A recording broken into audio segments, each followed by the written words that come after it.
You're listening to A Scary State, and this week we're talking about numero uno, Delaware. So, Lauren? Yes, Kenzie. Let's get scary. Yeah, numero uno. First state to join the Union. And they like to let you know that they were the first state to join the Union. I'm pretty sure that's their state nickname. It the is. First state. And it's on their license plates, too. So, Delaware, number one. Number one. He was number one. I have to tell you a funny story. Okay. I was listening to the newest episode of Mr. Ballin. Yes, as we do. Yes. Have you caught up? No. No. Okay. Because there are sometimes, like, when I was home alone and Joe wasn't here, Oh, yeah. I was, like, showering, and I said, you know what? No. I'm not going to listen to a murder of a girl who was by herself in her apartment. I'm going to listen to a podcast where they, like, talk at the beginning, and that's what I did instead. Yeah. Which is fair. Yeah. I was taking my shower during the day. Yeah, So it was nice and bright. I'm not a day showerer. Well, this was yesterday. Even on the weekends, I'm a night showerer. Well, when I used to go to the gym, I would shower afterwards. I haven't been there for a little bit. That's okay. Yeah. So I listened to it, and it started off ended up being more true crime, but it started off sounding like something was haunting this house. Like, as he kept going, I kept being like, oh no. And then, like, at one point, it's like they were going to go check out the basement. I was like, don't go in the basement. Never do that. That's a terrible idea. And so, of course, I'm imagining this in my head as he's telling it. And towards the end of my shower, I do, like, a cool rinse. Oh, yes. And I do it with my face. And I was like, I don't want to close my eyes. I feel like there is something behind me right now in my teeny tiny shower. Yep. That there's no way I can feel. Right. I was like, this is creepy. I was like, I did not like this story. I liked it once it got to, like, the true crimey part. Yeah. But the haunted part you weren't a fan of? No. It was scary. Yeah. And it just further solidified your scaredness. Yes. Yeah. Exactly. Yeah. Solidified that this was being told to me. So, yes, it's my imagination. Which can be a scary place. Yeah. In our old apartment, that was the place where all the random banging happened all the time. So when I first moved in, I didn't know about that yet. So I remember showering, and I had stopped my shower 3 or 4 times to listen. I got out 2 or 3 times because I thought someone had broken into my house. And then I just got used to it, and I said, well, either someone's broken in or it's just the banging that I hear all the time. It was always the banging, but it was very scary. Very scary. And now if I shower, like, after work, I know when Joe's going to be home, so I can prepare myself for when I hear the front door open. I know it's him, and he has learned to call up to me right when he gets home. Yeah. So I know it's him. That's good. That's good. He came into the bathroom once without telling me. Oh, I screamed. He's like, oh my God, I'm so sorry, I forgot. I would have killed him. I almost did, but I was vulnerable in the shower, so I did not. Vulnerable with your husband. Yeah, no. Get out of here. Shut the fuck up. The truth is, I was in a warm shower and I didn't want to get out. There we go. That's better. That I can believe. All right, do we want to jump into Delaware? Sure. Okay. Off the coast of, how do we pronounce this? Is it Lewis or Lewis? Let's find out. I know we talked about this in our last Delaware episode, too. Did we? Yep. According to a guide to commonly mispronounced Delaware places, it's Lewis. All right. Off the coast of Lewis, the British warship HMS De Brock met a violent end during a sudden squall. The ship was rumored to be carrying gold, and when it went down, scavengers wasted no time trying to recover its riches. But stories quickly emerged that the drowned sailors' bodies had been mutilated for valuables, their jewelry stripped from swollen fingers. Locals claim the ship's ghostly crew cursed anyone who dared take from the wreck. Even today, divers and historians whisper that the De Brock's treasure brought nothing but bad luck. On official websites, it doesn't mention any of that. Well, it that's actually more fun. Even mentions, too, that I think this one was lost for a while. Like, they didn't know where it was. Where the wreck was? Yeah. Oh. And I don't think people actually found treasure. Probably not. So, but that was like on an official website, not a fun one. So I don't, And we like our fun ones. Yeah, exactly. Though Delaware sat above the Mason-Dixon line, racial violence was very real. In 1903, George White, a black man accused but never tried for assault and murder, was seized from police custody by a white mob. They burned him alive just outside Wilmington as hundreds watched. National newspapers condemned the atrocity, but no one was ever punished. For many, this event shattered the illusion that Delaware was free from the South's brutal racial terror. Apparently, this was the only documented lynching in Delaware. Oh, interesting. Yes. The Brandywine River Valley was once the beating heart of America's gunpowder production, run by the wealthy DuPont family. But the work was deadly. In the 1800s and early 1900s, explosions ripped through the mills without warning, obliterating buildings and killing entire families who lived on company grounds. Survivors spoke of thunderous blasts that rattled windows for miles and of retrieving bodies from the river. Yeah, like 300 people died. And Would there was this like a lot of explosions. would this be the same DuPonts in DC? No. Oh. I mean, I don't know if that DuPont is named after this DuPont, Mm-hmm. but it's not the DuPont in DC. Ah. It's too far away. Well, yeah, I didn't know if it was like the same wealthy DuPont family. Oh, I don't know. Huh. I can imagine there's too many DuPonts, so Yeah. I don't know. Although explosions are just really scary to think about. Yeah, and there was like a lot. Yeah. Like a lot. Ugh. Like a lot of people died. Terrifying. It's very scary. While the Newcastle Courthouse is now a museum, it once played a central role in enforcing slavery laws. In the 1800s, escaped enslaved people captured in Delaware were brought before judges here, many dragged back to the South despite desperate pleas for freedom. Abolitionists often gathered outside in protest, sometimes smuggling escapees away and daring rescues. The courthouse stands as both a landmark of justice and a reminder of how often that justice was denied. Apparently, there was like one judge that was like really pro-slavery. Good. So he should definitely be the one. Yeah, and, didn't hold back. So. Love to hear it. Mm-hmm. Yep. Delaware's last public hanging took place on January 25th, 1996, when Billy Bailey, was executed for the murder of an elderly couple, according to the Delaware Department of Correction. That is so recent. Mm-hmm. And Billy Bailey sounds like he should be in like the 30s. Yeah. This execution was notable as it was the last hanging in the United States since 1965. Delaware had switched to lethal injection as the method of execution in 1986, but individuals sentenced before that date were given the option of choosing their method of execution. Ew, that's dark. Bailey chose hanging, stating he did not want to be treated, quote, like a dog put to sleep. Whatever. Ugh. But yeah, and then they took the gallows down, so it's not there anymore. Was it, so it was still there in 96? Yeah, I think that's where they did it. That, I don't like that. Yeah. Like, we were alive. Well, we were too. Well, still, we were alive. And we were only one state over. Well, technically 2 states over. We'd have to go through Maryland. Yeah. We can ask our parents if they remember. I doubt it. Oh, yeah, probably not. On that day, we were celebrating my grandma's birthday. Interesting. Her birthday's January 25th. It's stuff is always weird to me. I know. Like, we're probably eating cake. Yeah. And some guy is getting executed. That's so dark. It's very dark. We're going down a bad road. Yes. Yes, we are. And yeah, as you may notice, there are less Delaware facts, but that's also because Delaware is such a small state. Tiny state, tiny facts. And not much happens there. Yeah. Hence, you will see in my story that it's really, I pulled every bit of information that I could find. And it's still maybe 5 pages. Yeah. So short and sweet. Same with mine. But hey, we're still doing it. Short state, short episode. Yeah. Yeah. What spooky tea you pulling, Lauren? All right. So we're in both California and Delaware for this story right here, but we're in Delaware. So there's that. Okay. Just keep it. But it starts in California Yes. and ends in Delaware. In a way. So we stretched the boundary with this one. We did. We did. Okay. I wanted to cover this for something else. I can't remember what it was, but I was California? like, no, I think it might have been the last time we did Delaware. And I was like, they're not in Delaware enough. And we're going to be in Delaware for this one.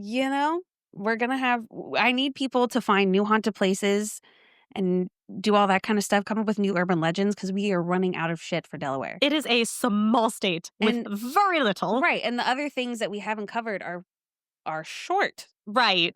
So we spoiled you guys with the first 2 times. Yeah. And now we're told you all the fun things about Delaware. And now here we are. Here we are. So, all right. It was the summer of 1895, and 31-year-old John P. Dunning was doing great. He was a well-regarded war correspondent, and he was married to a wonderful woman, Mary Elizabeth Pennington Dunning, daughter of a former congressman from Delaware. That's so many names. Delaware. Just 4 years prior, I'm just saying, I told you we're in Delaware. Honey, I don't care. Okay, good. Stretch the rules. I don't give a fuck. It's our podcast. We can do whatever we want. Exactly. Just 4 years prior, in 1891, John and Mary had moved to San Francisco when John took a position as the bureau chief of the Associated Press Western Division. That sounds like an important job. It is. He had already worked for the Associated Press and had completed many different assignments in places like Samoa and Chile. This move had been a sort of promotion for him. Back in 1889, he had reported on a naval disaster that had taken place when a typhoon hit the island of Samoa, sinking most of the German and American warships in the process. His account of the naval disaster and its consequences was considered first-rate reporting at the time, and it was frequently reprinted. This helped solidify Dunning's name at the top of the AP for his reporting. AP is Associated Press. Yes. Yes. Thank you. Then in 1892, shortly after settling into the new lifestyle, John and Mary had a daughter. So it's the summer of 1895, and John was riding his bike to work like he usually did through Golden Gate Park in California. Sounds lovely. Did he have one of those bikes where they have the giant wheel on the front and the teeny tiny wheel on the back? I would really hope so, but I highly doubt How do it. you get up and down from those things? You gotta jump. I Use a guess ladder. so. Who's to say? I've Have someone always- push you. I've always been curious about Ooh, drop from a tree. that. Mm, Mm-hmm. there you go. So him riding was typical, but what wasn't typical was when his bike broke down near a bench. But it wasn't all bad because Broke down? yeah, How does a bike break down? I assume the chain breaks. Hmm. Yeah. But it wasn't all bad because sitting on that bench was a beautiful woman enjoying the morning sun. Sir. Don't have a wandering eye. In the 1800s, as he was fixing his bike, the two got to talking. Though this woman was 10 years older than him, John, who was 32-ish, was immediately captivated by the woman, 41-year-old Cordelia Botkin. Ooh, Cordelia.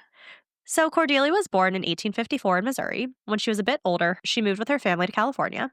Well, in I California, forgot we were in California. yeah, we're in California, Delaware. Well, in California, she met a man named Welcome Botkin. His name was Welcome, a wealthy businessman from Stockton, and soon after, the two had a son together. In the summer that Cordelia met John, she and her husband were separated, but he still sent her a monthly stipend as he supported her financially. Okay, well, John's not separated. He is not. He is very much married. Mm. So back to John and Cordelia. After this chance meeting in the park, John and Cordelia fell hard for each other and immediately hit it off. They started spending a lot of time together and were pretty much inseparable. Tisk, tisk. Cordelia introduced John to the seedy side of San Francisco, and soon enough, he was caught up in a new lifestyle of drinking, partying, and gambling. John. When Mary found out of John's numerous marital indiscretions, to include Cordelia, she was humiliated. Cordelia was a woman of loose morals. But to add to that, John had been fired by the AP after they found out that he had embezzled $4,000 in office funds to pay his gambling debts. I can only imagine how much that is equated to. I didn't do it. Let me do it. I don't think it goes back it doesn't that go back far. that far. Ooh, but we'll go back as far as it goes. Yeah. It always comes up and it's like, this is one of your frequently visited sites. Yes, I know. All right, let's see. So the farthest it goes back is 1913. Okay. And in 1913, $4,000 is in today's money $130,000. Whew. Cray cray. So he was embezzling that to pay for his gambling debts. He found work at a newspaper in Salt Lake City and San Francisco, but was let go by each of them as well due to his habitual drunkenness. So He had it made. he really did. You had all of it. He really did. A great job, a great woman, a daughter, a house. Right. To give it up for what? Cordelia. Cordelia. And gambling. So Mary was fed up.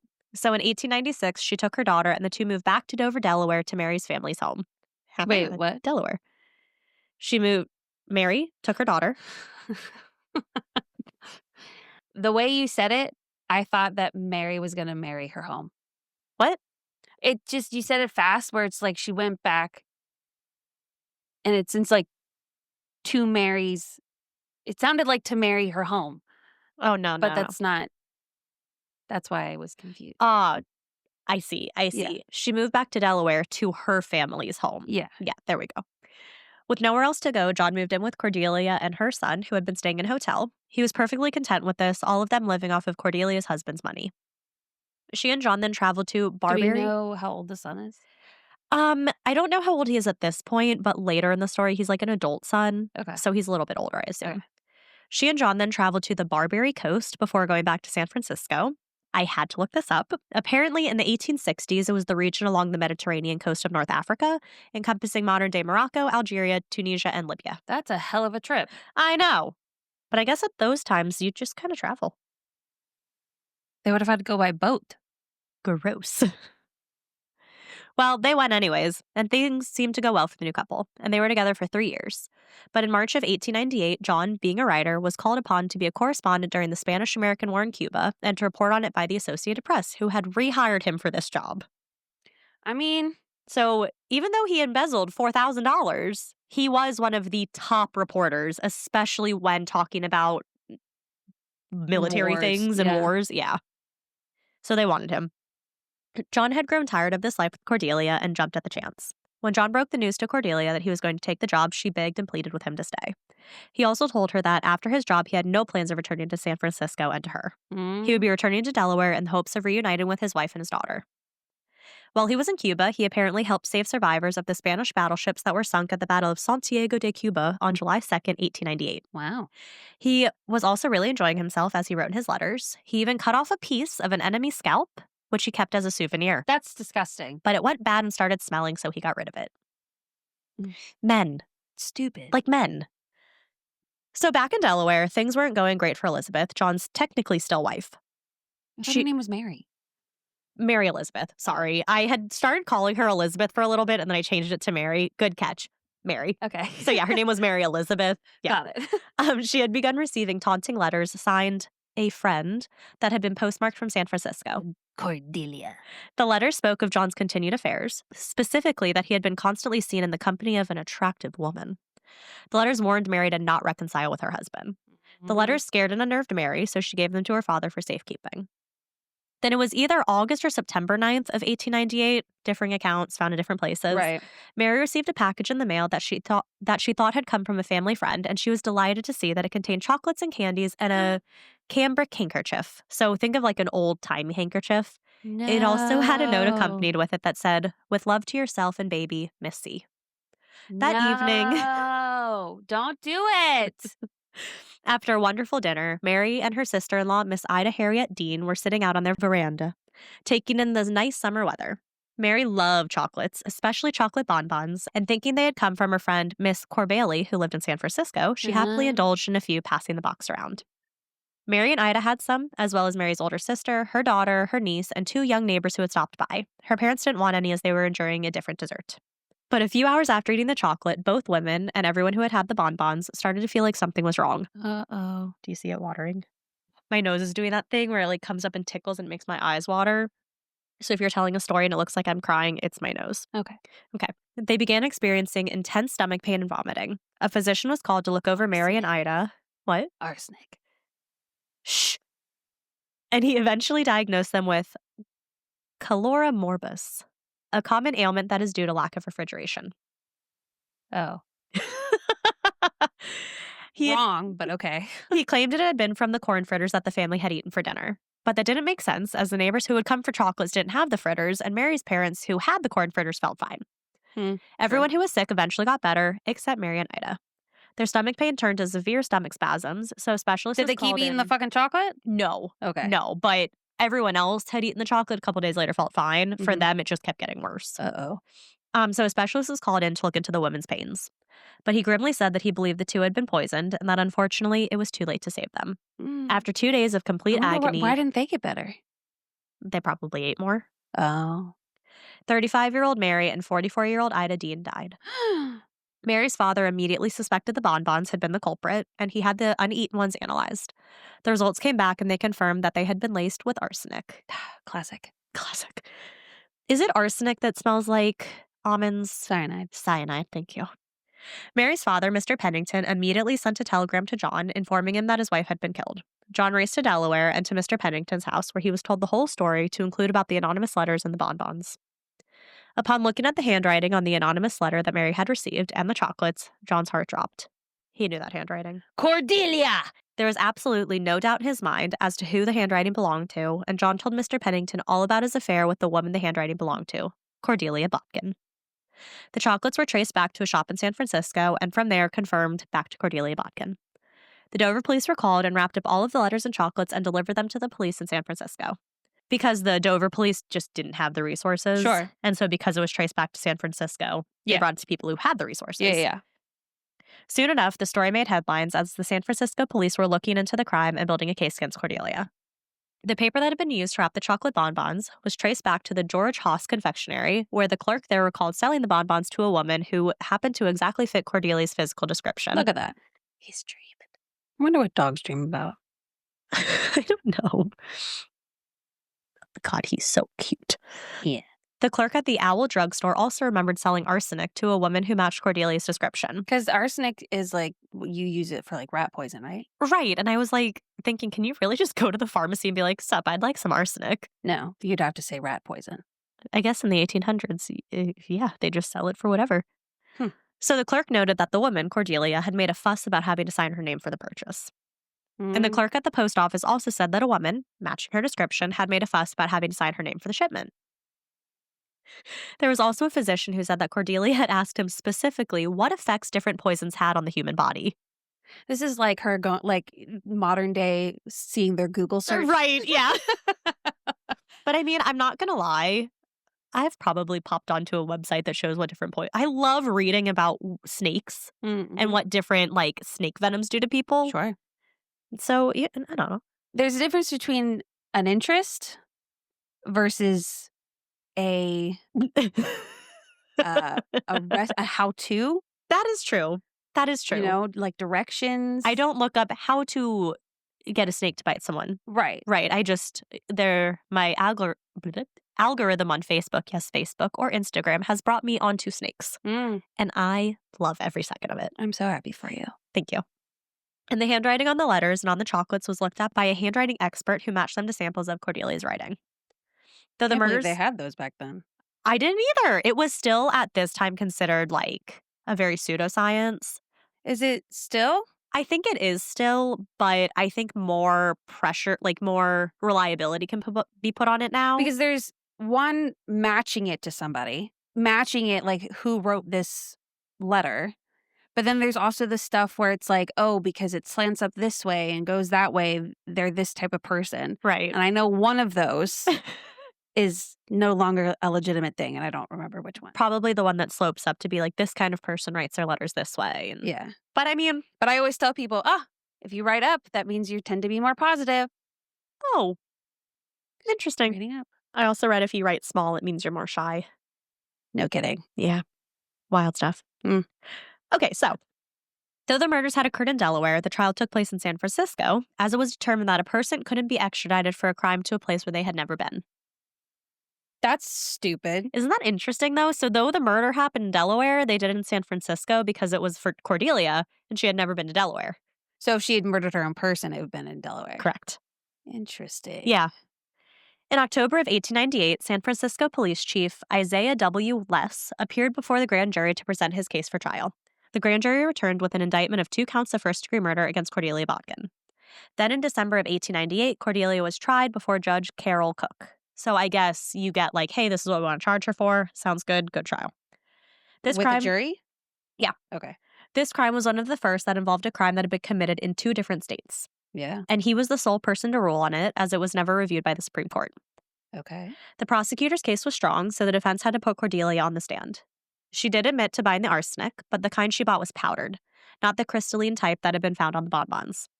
And she claimed that she had bought it to bleach and clean a straw hat. What? She then tried to provide alibis to prove that she did not purchase the candies and did not mail the package, but those could not be substantiated. John Dunning also took the stand, where he admitted to his affair with Cordelia, as well as with 3 other women during the same time frame. Damn. He Can't never keep it in your pants, John. I know, and you have a wife! Good Lord. He never gave the names of the other women. If he hadn't had the affair, his mistress wouldn't have killed his wife. Right. Exactly. The jury took only 4 hours to deliberate. They even went out to dinner during that time. Damn. And different times. I know. And on December 13th, 1898, Cordelia was found guilty of first-degree murder and recommended life in prison. She was to be sent to the Branch County Prison to serve her sentence. Her trial had been a media circus, though. Over 500 people were lined up outside of the courthouse, as the inside was packed to the brim with people eager to hear what was going on. Oh my God. And those who couldn't fit weren't left out. The Examiner put up a public bulletin board where they posted up-to-the-minute reports of everything going on during the trial. That's crazy. When her sentence was announced, those following the bulletin boards actually cheered. It should have been all said and done. But just a few months later, Judge Cook was spending a Sunday downtown shopping when he saw Cordelia doing the same thing. What? He immediately launched an investigation and discovered that Cordelia had been exchanging sexual favors for lavish comforts in jail and for the freedom to leave the prison grounds. I mean, damn girl, if you got it, but like, I that's know. crazy. While this was happening, her lawyer tried to appeal her conviction due to a procedural error and was able to get it overturned, Not if she's sneaking out of jail. which resulted in a second trial, which took place in 1904. But on August 2nd, 1904, she was again sentenced to life. This time, she was transferred to the San Quentin State Prison, where no sexual favors would allow for the freedom to leave the prison grounds. Thank God. On March 7th. This is like the lady who got the puppy. I know! I know. And like, I'm not trying to shame anyone's looks, but I would say that Tony Joe was a little bit more attractive than Cordelia. Yeah, but for some people, sex is sex and they don't care. You are very true. Nope, you are very right. Same difference. That is a true statement. On March 7th, 1910, that is where she died, at San Quentin, never once confessing to the crime. Of course not. She died at the age of 56 due to, quote, softening of the brain due to melancholy. I mean, her maybe brain got mushy because she was sad? Maybe early onset dementia is what we would call it now, but who knows? Due to melancholy. I know. John Dunning, whose career had been destroyed as the case reached the public and the media, died 2 years prior to that in 1908 in Philadelphia. So as I was reading articles and whatnot, I came upon one from Betsy Culp, written in 1998. At the end of her article, she said, quote, for many decades, that goal, whatever goal, was thwarted by a succession of strong presidents until recently. Who was the president in 1998? Clinton. Yeah. And I thought that was very funny. I did not have sexual relations with that woman. So she was talking about how we had a ton of strong presidents until recently. And what does this have to do with? It was something for the case, what she wrote way down at the bottom. I didn't care to add that in. I just thought this little sentence was fun. But yeah, so there you have the case of Cordelia Botkin, the chocolate killer. Well, damn. Yeah. Don't like that. No. That was not a good... I mean, you told the story well. Thank you. It was not a good story. Right. It never is. No. None of these stories are ever good stories. I was really rooting for John that second go around. Yeah. Like, you have a second chance, don't fuck it up. And then, you know, his past indiscretions. Which, like, you would think that he maybe could see that coming. Because she didn't handle it well when he was trying to be like, I'm not coming back. Yeah, but maybe he didn't think she was capable of murder. But a woman scorned. I will say, given the time, I would definitely think she'd be able to get away with it. Oh, yeah. I'm surprised that there was if she so hadn't much been found. stupid. Yeah. Like, I mean, we're not trying to condone murder, but like in the late 1800s, early 1900s, like it's a lot easier to get away with crime than it is now. You don't leave as many trails except for this person, I guess. I know. You have someone else buy the bonbons. You have someone else buy the arsenic. You have someone else send it for you. Like, make up the name that you sign. Make up the name. Exactly. I don't think driver's license were a thing, so you probably could have. Yeah. When was that a thing? We learned so much on this podcast. I think it was probably mid 20th century. When was personal ID a thing? The early 20th century. So that doesn't help us much. Well, yeah, because that's when cars were made. Right. I don't know. But like a driver's license, like requirement of having one? 1903. Oh, wow. Way earlier than I thought. Yeah. That's interesting. In Massachusetts. Well, she wasn't there. So and this all also happened before then. Yeah. But yeah, wow. Cordelia Botkin. She sounds evil.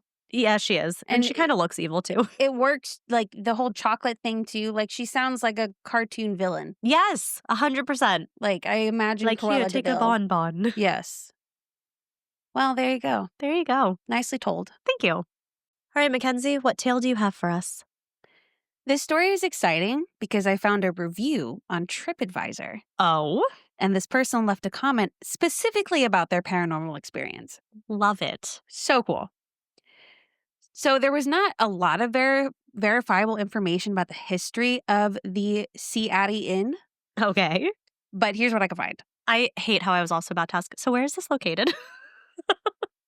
Delaware. Yeah, thanks. Before I asked it, I was like, I know where we are. I'm not going to lie, though.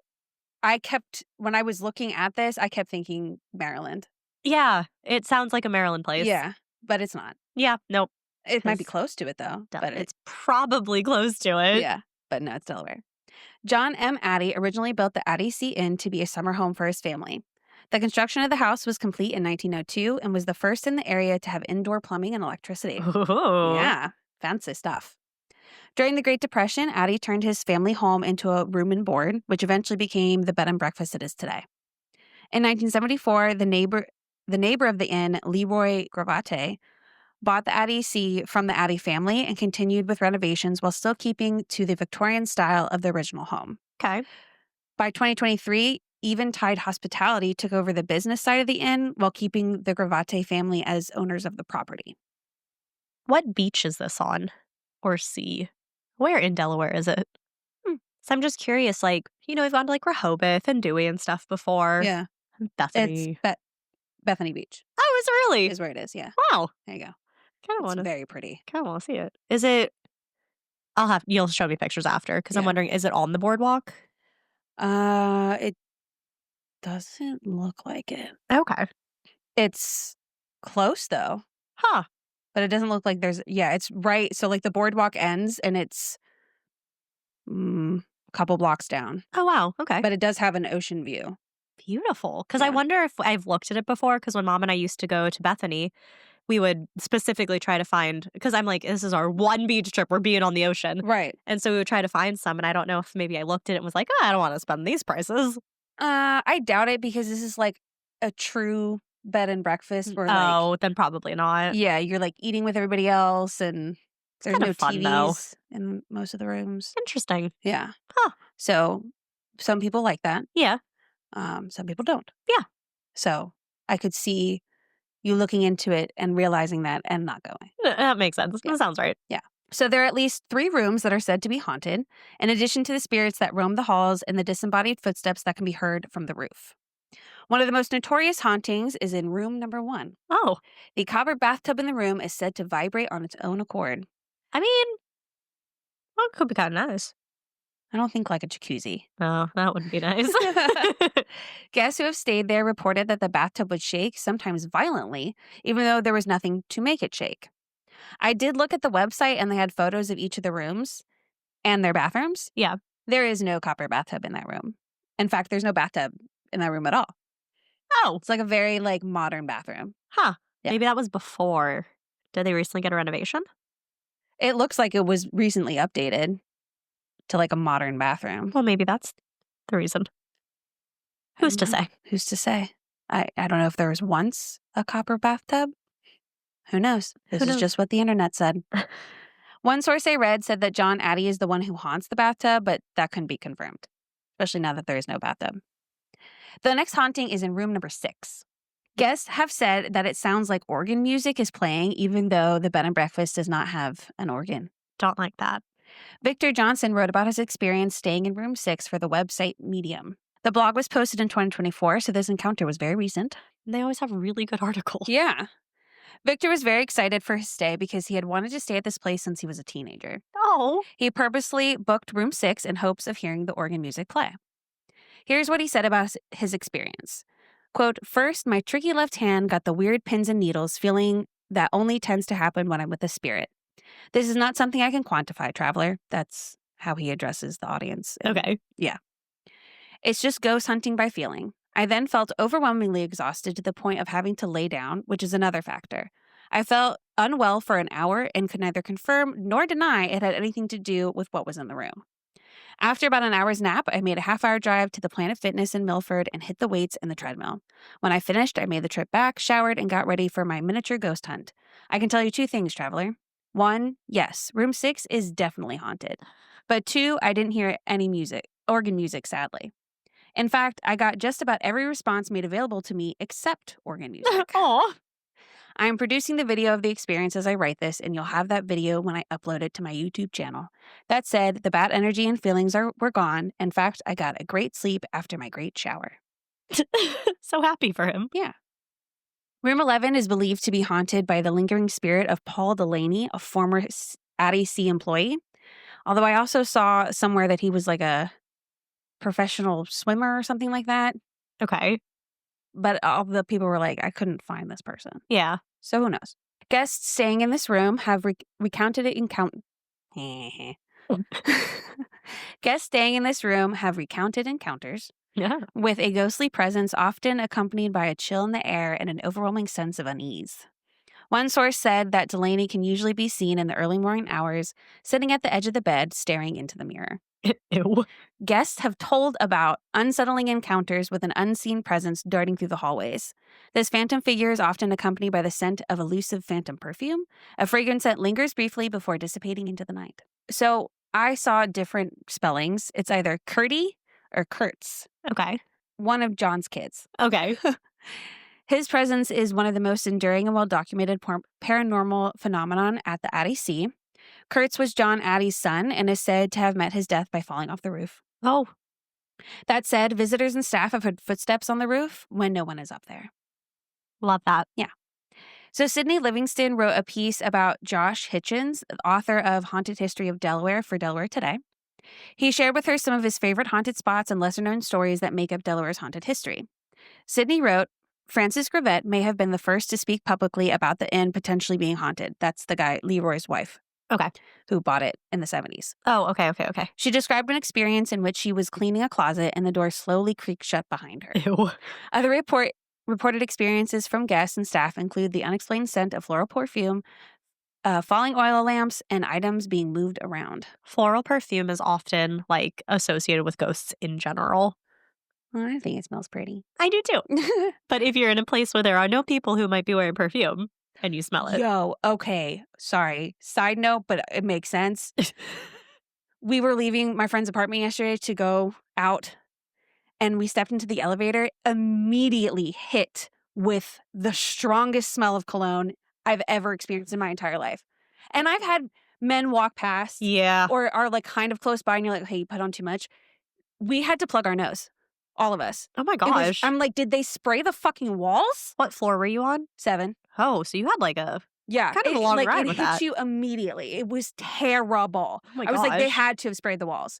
No way could someone spray themselves in the elevator. We have someone like that at work. We walked down the hallway once and he had been in the hallway. Whole hallway smelled like his cologne. No.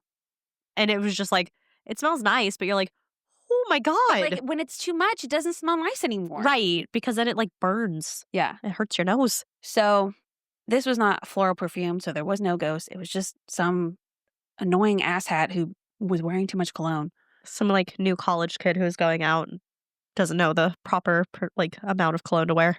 I don't think he would have been in college.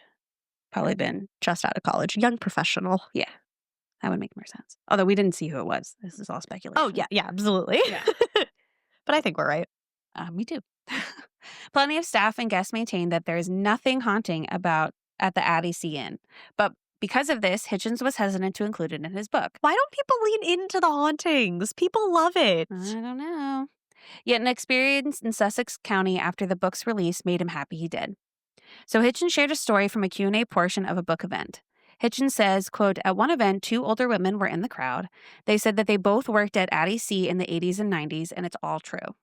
The women said that they had some of the same experiences written about in Hitchens' book.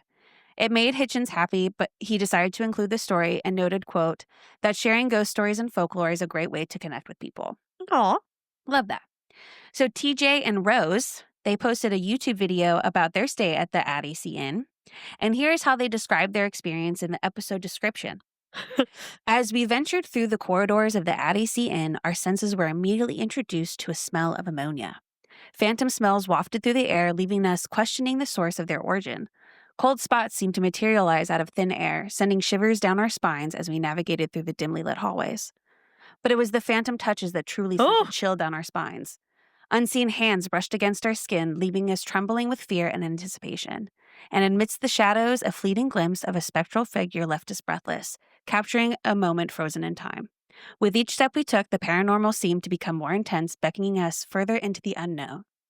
No, I did not watch this video. That was beautifully written, though. Right? You should have, just because of how beautiful they wrote that. Well, I was like, this seems to sum it up nicely. I got everything that you're going to experience. I'm good. Yeah. That was one thing we never asked. Like, if we were at a place, we're like, please don't touch us. Yeah. I don't want to be touched. That's fair. But I just decided to believe them and not find out for myself. It could have been very lackluster. It could have been, the very dramatic description where not much happened. I don't know. But after reading that description, I was like, I don't want to watch this. I don't want to know what happens. It sounds like a lot. The trailer was enough. Yes. All right, wait, one second. We're just going to hope that the sea air really... No. Is that snot? Yep. That's disgusting. Lauren. Stop looking at it. It's not snot anymore. I cleaned it. That's a long drip of snot. I know. It was really gross. That's like... I've been holding it for 12 minutes. Proceed. Okay. Unfortunately, I couldn't find too many written accounts of people's experiences except for what I already told you. However, I found something I've never encountered before, a review from a guest on TripAdvisor. I love that. So this person said, so the first part is like whatever, but we're going to read the whole thing anyway. Okay.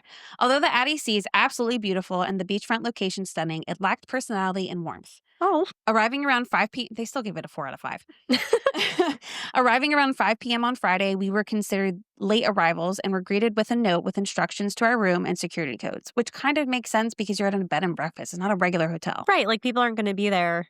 Right. Throughout all night. All night. Yeah. Did not see the owners or the staff until 9 a.m. when breakfast was announced. Yeah. Again, makes sense. The home itself was very warm and inviting. The wraparound porch with plenty of seating inside and out. Beautiful artwork and antique furniture filled the house. Our stay had a purpose, and we were not disappointed. If you're into hauntings, room 11 is a must. It is in the room where Captain Addy fell to his death while trying to climb to the roof. Oh. Everyone has different stories about who was on the fucking roof. Our experience included the jacuzzi turning itself on and our phone powering off when we tried to record it. The hostess we spoke to says that both the electrician and plumber say that there's no reason for that to happen, but yet it did. We were never scared or uncomfortable and would stay again. In the B&B world, for us anyway, the Addy Sea is definitely more business-oriented and less personal, but still a very nice stay. General manager responded. I didn't include her whole response because there's only one part that had to do with the ghosts, and I was like, well, who cares about the rest? Right. They said, thank you for your review about your stay last March. This was 2016, by the way. Oh, wow. I remember you and the laughs we had over the tub situation. Aww. We all know there are no ghosts, in parentheses. We do know that, don't we? With a bunch of question marks. It still makes for an interesting and lively conversations. So our friend Victor closed out his blog with a sweet review. He said, quote, "It was an incredible stay. I'll give the whole experience 5 out of 5 stars. It was a life dream of mine to stay at the inn, and Addy Sea did not disappoint. I would return to stay in a non-haunted room as everything was so lovely. It was a wonderful getaway and an experience that will be difficult to beat." So it seems like this place, as long as you're not in room 1, 6, or 11, you're good. Yeah. In conclusion, this is one more place I can add to the list of places I will not go, even though it does have very pretty views. This is when we need the cameras. Yeah. To show my anticipatory face. I knew you were going to anticipate it, so I just included it in there. And it's unfortunate because this place is really pretty. You'll have to show me pictures once we're done recording. It's a very nice beach B&B, for sure. Looks very cozy, very relaxing. Maybe next time Mom and I do our 2 days before we go down to Carolina Beach, I can be like, hey, we should stay at this place. But room 8. Not one of the haunted rooms, no. Why not, Lauren? Maybe 11. A bathtub turning on's not too freaky. Especially because there's no bathtub in there anymore. Oh, yeah, yeah. But the jacuzzi, if that turns on, I'm not going to be too sad. On its own? Honestly, in my case, I'd be like, that's weird. Yeah. I don't think I'd think too much of it. If you turned it off and it came back on again? I'd be annoyed more than anything. If it kept happening? I'd be really annoyed. I'd be like, please stop. I want to sleep. What if you go to try to record it to show someone and your phone goes off? See, that would be creepy. That's the ghosts don't want you to record it. To them. Some people are like, show proof. You can be like, I don't have it because the ghosts wouldn't let me. Maybe you just stay in one that's next to it. So instead of staying in room 11, you stay in room 10. Okay. And then I can hear through the walls if they're screaming. Okay. Sure. Well, the creepy hotel that we stayed in Arkansas had a freaking jacuzzi right there in the room. Yeah. Surrounded by carpet. It was wild. That's gross. We did disgusting. not use it. God, I can't imagine how moldy that carpet is. I know. Ugh. Ugh. But yeah. Wow. You can stay. It looks very lovely. It does sound lovely. Lots of good reviews. It sounds very lovely, actually. And a lot of the rooms don't have TVs. So if like that's what you're into in terms of like a getaway. I just enjoy having the TV to like fall asleep to. Oh, same. You know, there's nothing like watching like a hotel TV in a hotel bed Yeah. and falling asleep to that. Yeah. And Victor, the guy who wrote the blog, Yeah. he was talking about how like when he had come down, I don't know if it was for dinner, but like there was already like a plate for him. It was some kind of dessert. See, I've never done a B&B before, so that sounds really cute. Yeah. And so they definitely have it down to some kind of like system. Yeah. But yeah, I mean, it really sounds lovely. Huh. Sounds like a very nice place. Yeah. And it didn't seem too expensive. Once we're done recording, I'm going to look into it. Okay. You'll go. Let me know. Oh, of course. And that'll be that. I will never go. And we'll have to find another Airbnb on the beach. It's just Oh, darn. the life I have to live. Oh, my gosh. Such a struggle you have to go through. I know. It's an inconvenience. I don't understand why we keep making these haunted places. Even though we just asked, give us more haunted places in Delaware. Yeah. They're delivering and you're not happy about it. Well, I'm not happy about this one because, like, I would want to go here. Yeah. Like, Just it's in one really of nice. the not 1, 6, or 11 room. Yeah, but there's halls. But they there's didn't say the hallways were smells. haunted? Yeah. Oh. You just close your eyes. I'll lead you to the room. No. We'll work on it. Check it out first. We'll see the vibes. All right. I can do that. Yeah, you go in first. All right. See how it goes. Okay. Yeah. Well, thanks for listening. Yeah. Oh, right. I forgot. We have another episode to record. And I was like, is this the end? No, we have more. This is not the end. This is the end for this one. Yeah, for this one. Yeah. So stay scary. And stay safe.